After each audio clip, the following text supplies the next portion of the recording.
We certainly do not want an Ayatollah fundamentalist regime. That's not what we're looking for at all. In fact, in a biblically oriented society, political power would be greatly decreased.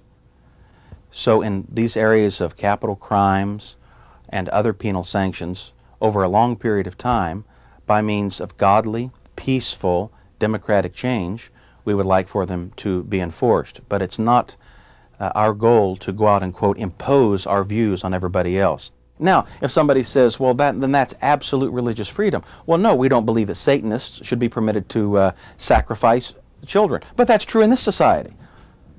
I mean, when people talk about intolerance, there's always a level of intolerance. In this country, we don't permit Mormons to have, Mormon men to have more than one wife. The biblical view is that they can believe what they want to believe and privately practice it, but under the Old Testament law, the public worship of a false god is forbidden.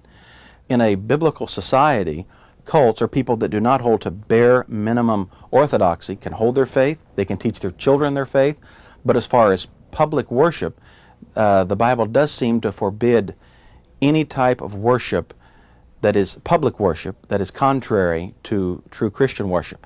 Now, if somebody's going to say, well, that sounds terribly intolerant, well, there's always going to be some level of intolerance somewhere.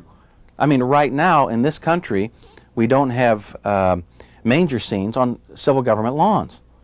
Well, we of course consider that intolerant. Well, the point is, every single civil government is going to adopt certain laws which are essentially religious in nature. That's the nature of man, to be religious. So we certainly can't permit the public proselytizing of religions that are going to not only undermine our religious faith specifically, but also the state itself. But that has nothing to do with, we're not trying to in any way impose our views on someone's conscience. We do believe in liberty of conscience. People are free to believe what they want to believe and say what they want to say in the private sphere and train their children. But in certain limited cases, there's no question that there will be some sort of intolerance. I mean, if we want to get rid of all intolerance, let's just get rid of the law. Every law is intolerant.